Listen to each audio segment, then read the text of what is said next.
Welcome to the Unfuck Your Fitness podcast. I am your host, Christy Castillo, and I'm here to give you real talk and cut the BS so you can actually enjoy building a body you love. I'm a personal trainer obsessed with giving you simple action steps to take you from feeling stuck to feeling sexy. Let's go.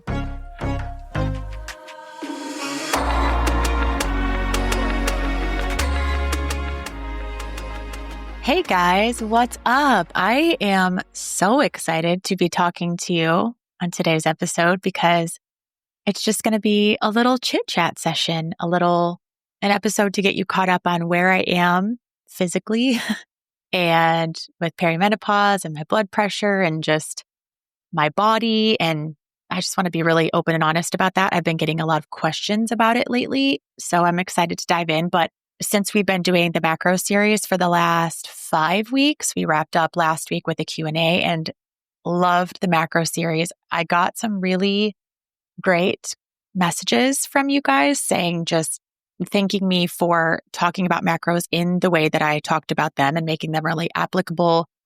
I got one message saying, thank you for making macros less of a barrier to entry, like feeling like they're not so scary and overwhelming maybe. So I really thought that was awesome. But yeah, I loved being able to do that in real time and answer questions along the way. And I know you'll have more questions and I'll have more answers. And I can, like I said, in the previous episode, I can always talk more about that, of course, and I can always answer questions. But I thought it was really nice just to be able to do that and also to be able to get the feedback from you in real time was awesome. But like I said, I've got to be honest, I am so excited to just get on here and chit chat with you again. And not that macros aren't real, they are real and they are real life. But I think just being able to get on here and kind of shoot the shit and talk about things that are really, really going on and just give an update is really helpful too. So I got a message a little while back. I posted on my story. I have the photo here in front of me. And I put something in a story talking about how I'm going to stay at maintenance and change some body composition of my own before going into a build, that I've been paying attention to my macros really well right now. And just, I've been spending a lot of time being more consistent with myself and making sure that my foundation is so strong. And this will be released in October. So I usually in October, I am into a build. Like I am in build season, not deep in the depths of build season, but I'm already there. I'm already kind of working my way into a surplus and mentally ready to go because I've been gearing up. Like I've been telling you guys as far as the phases, like get ready and anticipate and plan it out.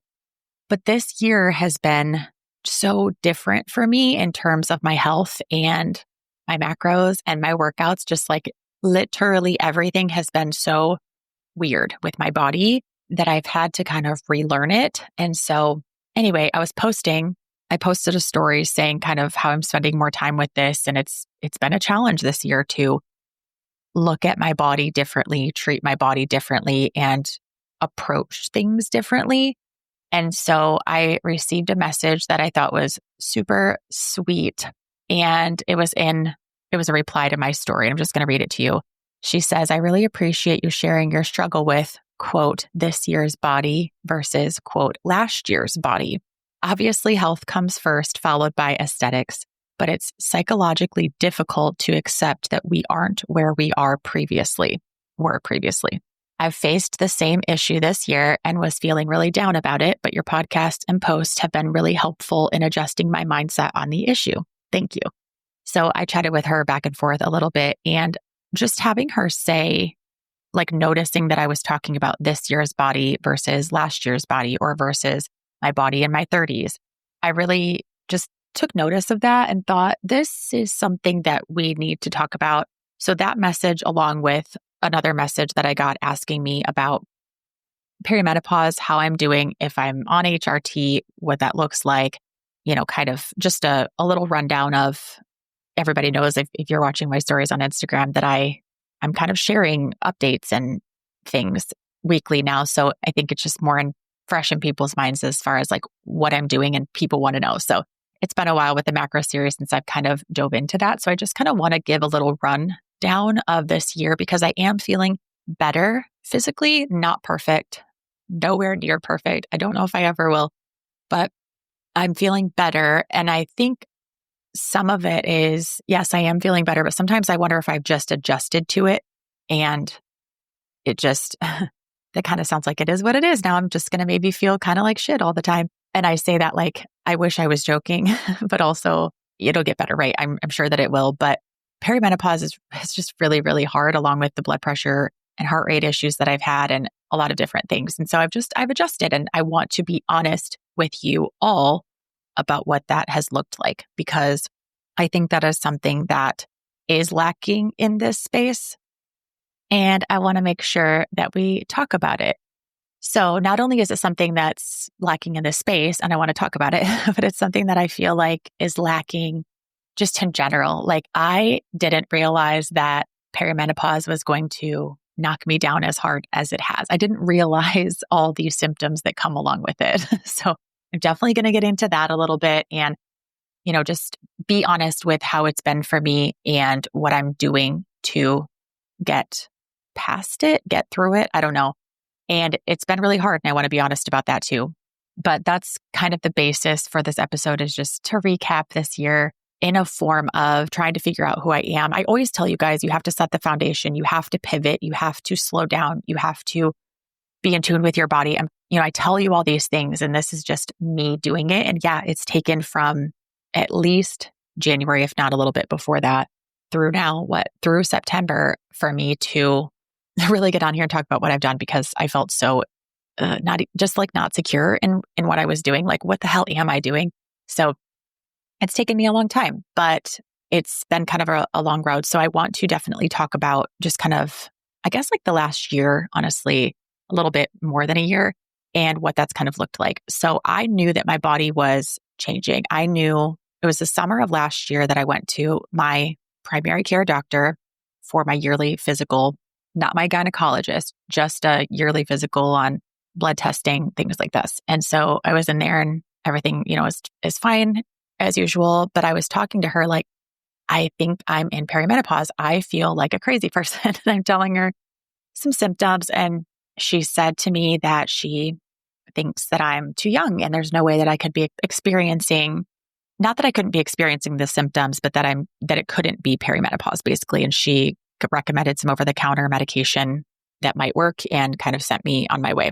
And I remember getting in the car and feeling like, am I crazy? Because I feel like I'm losing my mind. I feel like I don't know who I am. Like I feel so far off base physically, which is making me feel off base mentally. And now my doctor's saying that I'm crazy, basically. Like there's no way that I could be in perimenopause or going through perimenopause. So then like, what is the other explanation for this then?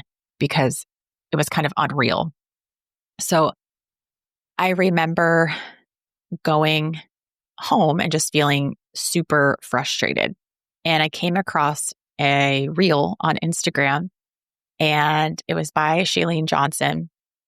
And she shared a reel of, because she was kind of going through the same thing, menopause, and just, she's been really good the last year, at least the last year, about sharing her struggles and I kind of like the symptoms, things like that. So I'm going to actually read you the symptoms because she kind of threw all these symptoms up on a reel, and I read through these, or I think she read them off and was like, if you're suffering with a few of these, if not all of them, it's perimenopause. And so I'm going to read them off to you. When I first heard her read these, I started crying. I was in my bathroom. I don't remember if I was washing my face or putting on some makeup or brushing my teeth. I don't know what I was doing, but I was standing at my bathroom sink.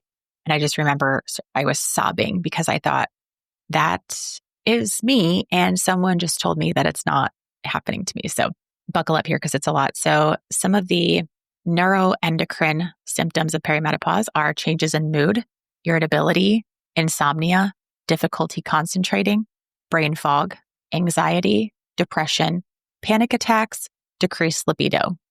I could have checked every single one of those things off.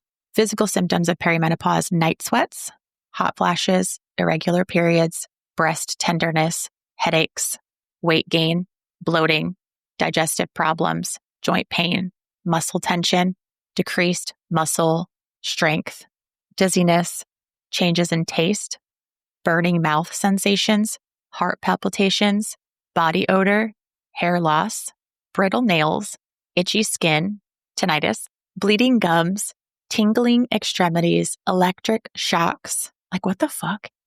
And then vaginal symptoms can be vaginal dryness or urinary urgency, frequency of having to go.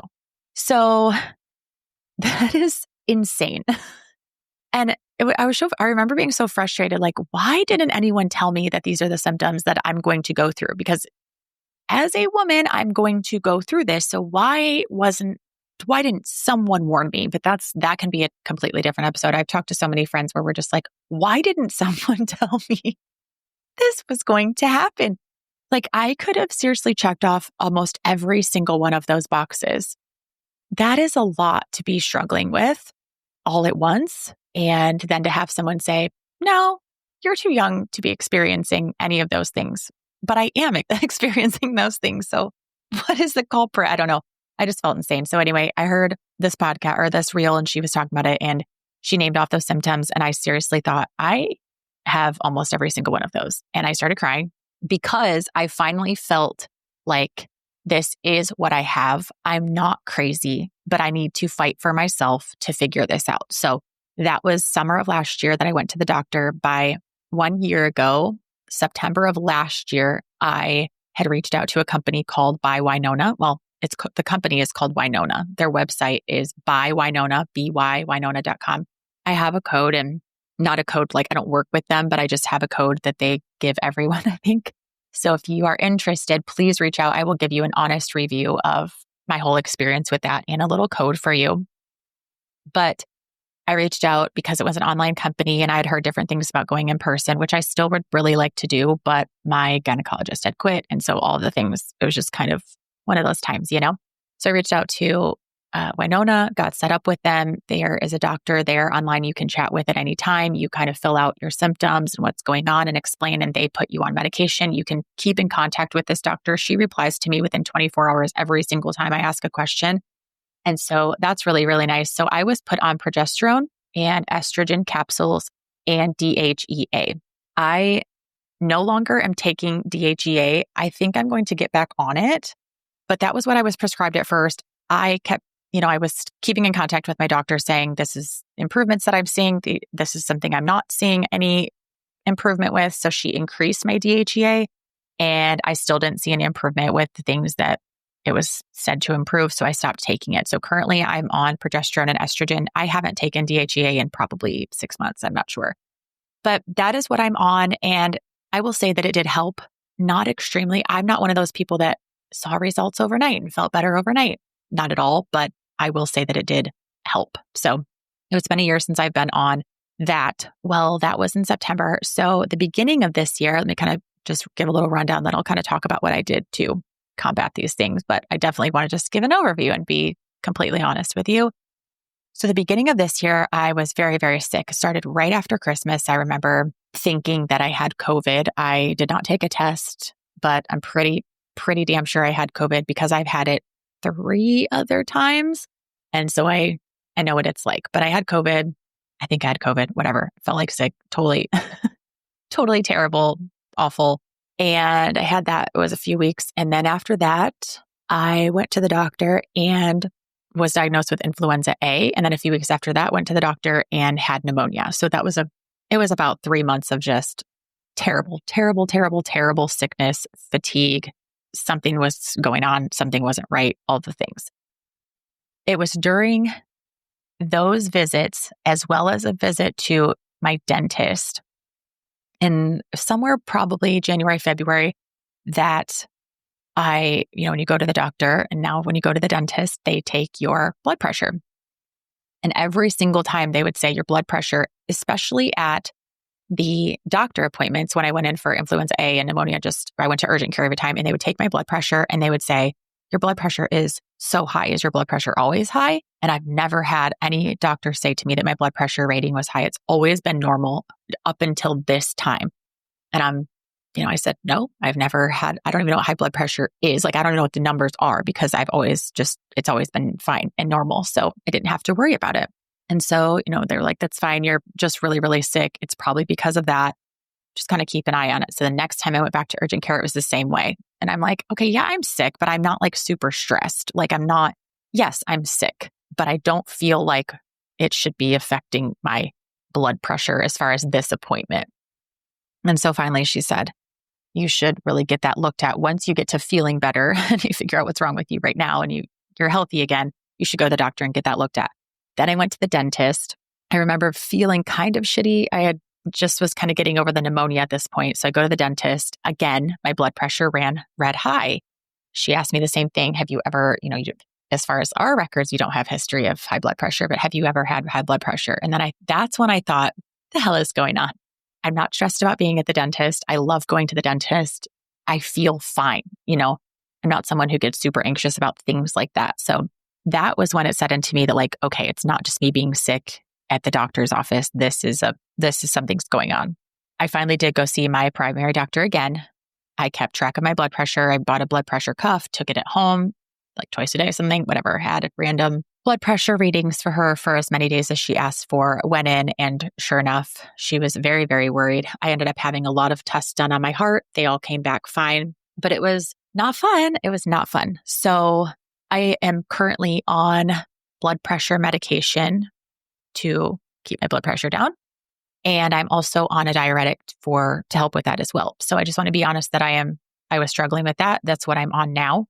So basically, besides the perimenopause symptoms and stuff like that, which I think, it has been a struggle. The blood pressure thing started at the beginning of this year and really didn't get under control until summer, maybe early summer. So it was a good 5 months of me just struggling, just feeling so sick. I mean, high blood pressure, I can't even explain the way that I felt when my blood pressure would get so high. There was a couple friends I could call and it was just so scary. I would just lay on the floor and cry. I felt like I was so dizzy.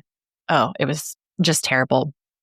The room was spinning. I felt like I was going to throw up. Like it was just so, so awful. And once I started getting that under control, it felt better. But in those times when I was so, so sick, I could not really work out.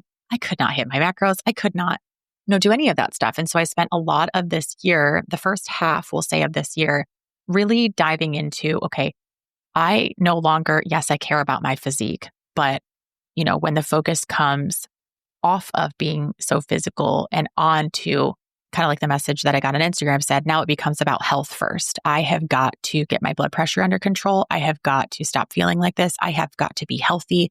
I have to take better care of myself. What can I cut out? What can I add? What can I do? Can I slow down? I just really had to stop and listen to my body for those 6 months to figure out what my body needs. Because when you're that sick, it's your body screaming at you like something isn't right. So that was really, really hard. But what I want to kind of talk about is that I really, really took the time to stop. And yes, I would go for walks. And yes, I would still go into my garage gym and lift what I could with the time that I had or the energy that I had. But there were a lot of times where I didn't do much. And I watched my body that was already changing due to perimenopause. And as we get older, we gain fat faster and we lose muscle faster. So our body composition, if we are not very aggressively combating that, our body composition will change. So even if I was doing the exact same things that I was before, as I'm aging, my body is going to change through perimenopause, through aging, things like that. And so I was already starting to see changes in my body for the negative. Not that it was a terrible change in my body, but I was like, wow, these workouts used to work. I used to be able to build muscle with these. And now I'm having to lift heavier and it's not working the same. So I already noticed that. And then along with having to take a lot of rest days and just struggle with energy and feeling like shit, I watched my body change and I was losing muscle. I was feeling flabbier. I was feeling more bloated. It was not fun, but I couldn't do anything about it because I didn't have the energy. My heart rate was out of control. I could see my heart beating through my chest as I was working out sometimes because my heart rate was so fast. And so my first mission was myself. So if you are in that position now, my first suggestion is for you to stop. Slow down, stop, give yourself some grace, take very good inventory of how you feel, sit with that. You're going to have to slow down. Your body is making you slow down. And the faster you do that, the faster you'll be able to recoup and start again. let's fast forward a little bit then to, once I started feeling better, I thought, okay, I have to not drink so many energy drinks. I have to change up some supplements and just see what's really important. Yes, I'm still going to put processed food in my body. Yes, I'm still going to have chemical, none of that is ever going to be something, I don't think, not as of right now anyway, that I want to just get rid of, but less caffeine, less processed things, less processed foods. So I did get off some of the supplements that I was taking, not because they were bad or anything, but just because they weren't necessary. I actually stopped all supplements for a very short period of time, doctor recommended. And then I thought, I'm not going to do that anymore. I need to take creatine. I need to take my Kion aminos, my EAAs. And I started taking this product called D-Bloat by Promix. All of these links will be in the show notes, by the way, so you don't have to go search for them. But I found the product called D-Bloat and I really, really, really liked it. And those are the 3 supplements that I'm taking right now. And I do also take a collagen by the same company, the Promix company. I wouldn't say that's absolutely necessary, but I did add that back in just because I felt like it was something that I wanted to take. So I'm taking their beauty collagen. But creatine and EAAs are so, so good for you. They really help me to, because like I said, we are losing muscle faster. This really helps me to build muscle faster, keep the muscle, retain the muscle, lift heavier, all of those types of things. So it really helps me with my muscle, which in turn helps me to lose the fat as well. The D-Bloat product, I have tried so many products that are kind of claim to take away the inflammation and de-bloat you, obviously. And they're just kind of, I don't know, a lot of that stuff I just don't buy into because I'm thinking, well, what's in it? Like this can't be good. I don't know. I don't understand. Something about this product and this company, I thought, I think this is something that I want to try. And so as soon as I tried the D-Bloat, seriously, probably 3 days later, I felt so much less bloated. I felt clear. I felt lighter. I just felt a difference in my body. And I've really not been bloated since. And I've been taking that for, I don't know, 5 months, something. I take it every single morning. I actually take my creatine, my EAAs, my D-Bloat. And if I'm taking a little bit of pre-workout, like half of a scoop of pre-workout that day, I will add that. But I add all those together with some water and ice, and I shake it up in a shaker cup and I sip on it while I'm getting ready for my workout. So that is what I've been taking, but I did stop taking everything else basically and thought I'll add them in if I need to. But right now, this is baseline of what I want to take. I don't need to take anything else. And let's just start there and see how my body reacts, responds. And she did fine. The body did fine with that. I also swapped out some different foods. So I started using overnight oats, which just the company Oats Overnight are the ones that I use. So I don't have to make them myself because I'm lazy when it comes to the kitchen. And I like to do things very simple, but I started using Oats Overnight and I make one of those a day. It's clean product, clean ingredients. I'm not a big clean eater kind of a person, but when I was taking inventory of what I am putting inside of my body does matter, I want to make sure that these ingredients matter if it's something I'm having every single day. So I've been using overnight oats from that company. And I think those are great. It's 20 grams of protein and it's something that's just easy, quick, fills me up, and it's basic. I needed things that I could have every single day that were basic. I also started using Stars and Honey protein bars. I started eating those instead of just, your basic protein bar, I guess, sold at the store. These are really, really good. The quality is great. The ingredients are great. The company is great. They're really, really good. And I really liked those. So after eating a protein bar, I no longer feel bloated. I no longer feel like shit. I still drink my Shamrock Farms protein shakes or my Core Life protein shakes on occasion. I've also been having the Chobani yogurt drinks.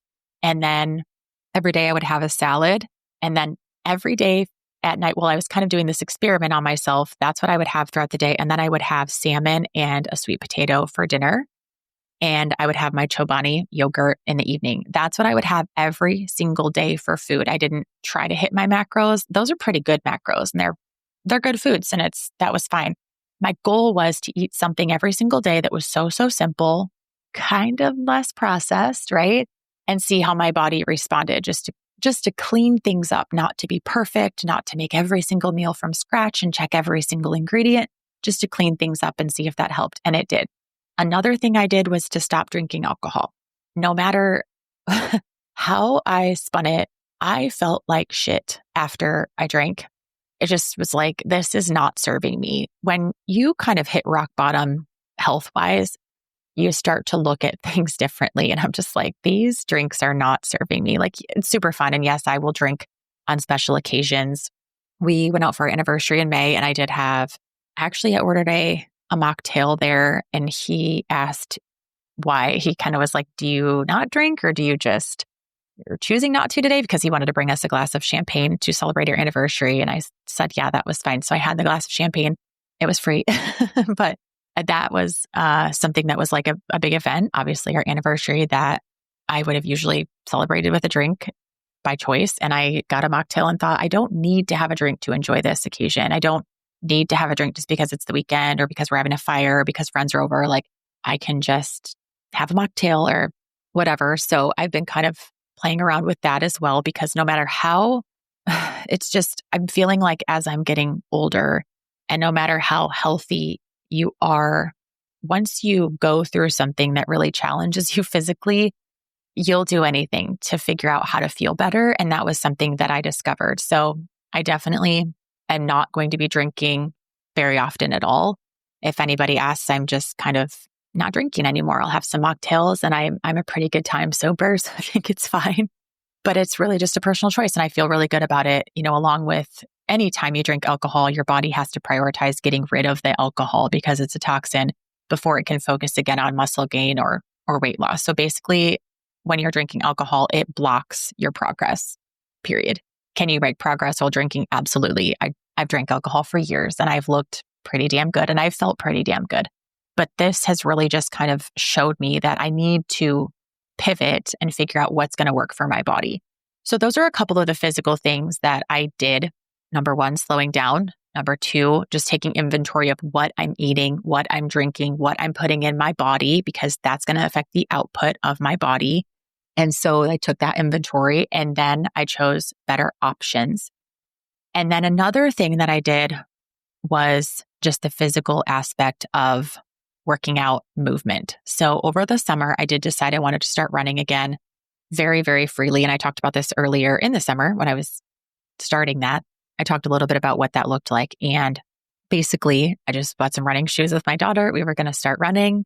And I just decided on my walks, I didn't have a goal or anything to do any races or anything like that. I didn't feel like my body or my mind could commit to anything like that. So basically, while out on a walk trying to get my 10,000 steps, if I felt like running, I would run.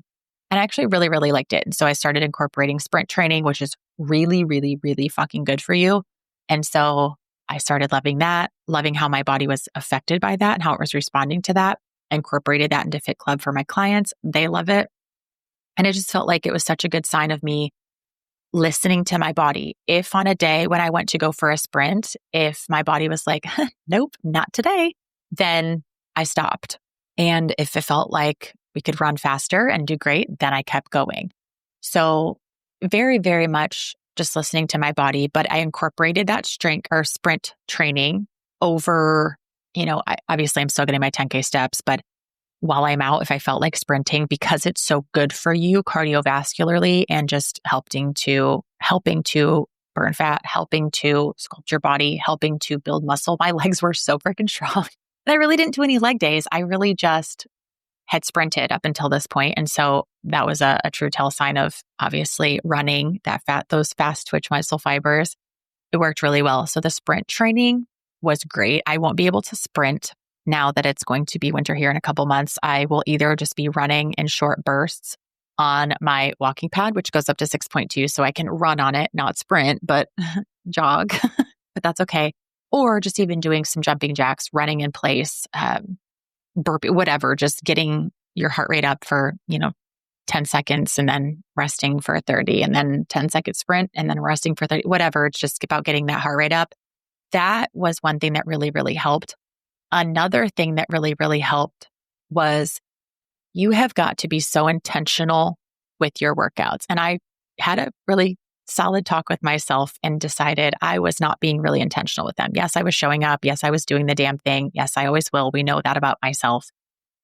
But I wasn't being intentional. My workouts were not built for my current season of life and my current goals. So I needed a new strategy And so what I've been doing is exactly what my Fit Clubbers are doing, but we had to change things to be more intentional. So going from 5 workouts a week to 4 and lifting very, very heavy, very solid when I can. Of course, not every day is heavy, but incorporating progressive overload. I'm actually now going into every 2 weeks, I'll be progressively overloading. And I personally am going to stick with the same workouts.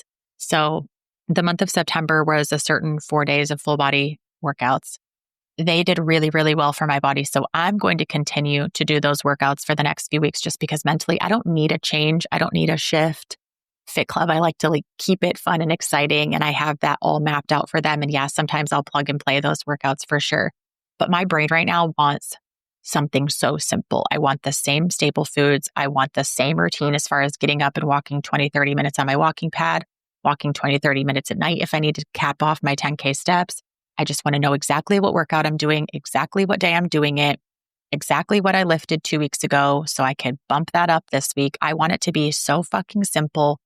And that has really, really helped me. So I had to realign my workouts and make it so that I am intentional. I cannot stress the intentional part enough. A lot of what I see women saying, wait till you hit your 40s, your butt's downhill from there, your body will never look the same. That's true if you're not intentionally eating for your body, if you're not intentionally moving your body in a way that's going to build you muscle and sculpt your body. You have to be intentional. You have to be aggressive with yourself on the days that you can be and eat the food to hit your macros and get your ass in the gym to work out. And I was talking to my husband about this yesterday, but this is something that I will say to myself, and I give myself grace. Okay. I'm a Gemini, so there's kind of two sides here, but we all need to do this. So I need you to gather your Gemini Christy self some of these days. Okay. I give myself grace when it's needed. And I also make myself I talk to myself aggressively when it's needed.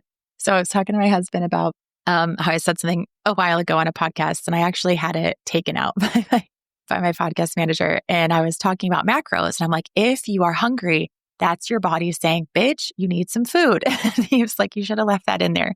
And I was like, okay, I'll incorporate that on this episode, kind of talking about perimenopause in my body. So I want to bring that up here before this will be the last thing I talk about. I have been very, very good with myself about if I need rest, I take rest. If I need to work out, I have to sometimes look at myself and say, bitch, get your ass to the gym. You need to work out. Bitch, hit your macros. And maybe it is what it is. Okay. That's just sometimes how I have to talk to myself is like I'm making excuses or I don't want to lift so heavy. The other day I was working out and I didn't want to set up my bar for hip thrusts. So I didn't. And then the next day I thought, oh my God, what is your problem? Like you're not going to grow glutes if you don't set up that bar for hip thrusts. I also was doing a chest press the other day, bench press. And it's like those two are like my least favorite to set up and do. They're just so boring and so heavy and hard. But I did 2 of my 3 sets of my chest press and I thought I could just stop. Like, I don't want to do another set. And I thought, bitch, lay down and press these things out. It's going to take you 30 seconds. Like, what is the problem? So I'm going to need you to get into your Christy mindset here and talk to yourself like that if you need to. It's okay to be aggressive and say, hey, we have shit to do. We have some goals. This is what you're going to have to do now. And it's not easy for me to change up workouts, for me to not work out sometimes, for me to take a walk. Actually, today I was supposed to work out and my body is so sore. And I'm like, I'm just going to go for a walk. I'm going to get some extra work done. I'll lift tomorrow. It's just listening to your body. But if you have to work out, if that's a rest day and you're supposed to work out, get up and work out. Like, don't let yourself be too kind to yourself to where you give up and can kind of cut ourselves too much slack. I found that was something that I was doing too. I thought, well, I'm just giving myself grace. I'm sick. I'm not feeling good. I'm recovering. I'm having heart issues. And then I thought, you're fine. You slept 8 hours last night. You feel good. You hit your macros. Get your ass home to the gym. Like, stop it. So that's the last thing I will talk about is just channel your inner Christy there and channel your inner Christy, your inner badass and do what you need to do. But back off your intensity while you're actually sick. Focus on your new body, your new goals. Who are you now? And then focus on what you need to do to become different. How do you need to approach things better going forward so that these things won't happen again? I realized that my body now in my 40s, I'm 44, I realized that my body is not like it was when I was 40 or when I was 34. It's different. And I need to treat it differently. I need to respect it differently. I need to feed it differently. And that's okay. But I had to take a step back to be able to do that. So I hope this was helpful. There's not a lot of tangible things there, but I mean, there can't be because it's different for everyone. But I think the structure is the same, to just slow down, pay attention to your body. What is it going through and what does it need? And then figure out those processed foods, look at supplements, look at your drinks, look at your medications. What are you taking? Because input equals output. And then make sure your input is good, what you're eating, consuming, drinking. And then make sure your output is good. What are you doing for movement? Are you doing some sprint training? Are you moving those fast twitch muscle fibers? Are you getting in the right kind of workouts, or are you just going to the gym and winging it? Because that's not going to work anymore. And then channel your inner Christy and get to work. But I hope this was a good and helpful, I guess, just little recap of where I'm at. And if you have any questions per usual about any of this stuff, please reach out. I'm happy to share my honest thoughts about everything. It'll be messy. It'll be raw. No BS. We're unfucking everything over here. So, I'm a work in progress, but I'll definitely share what I know and what I love. So I'll talk to you guys next week. Thanks for listening to today's show. Go ahead and leave a rating and a review. And of course, follow the podcast so you don't miss out on any future episodes. So much if you came to connect with me over on Instagram at Christy Castillo Fit. I will see you next time.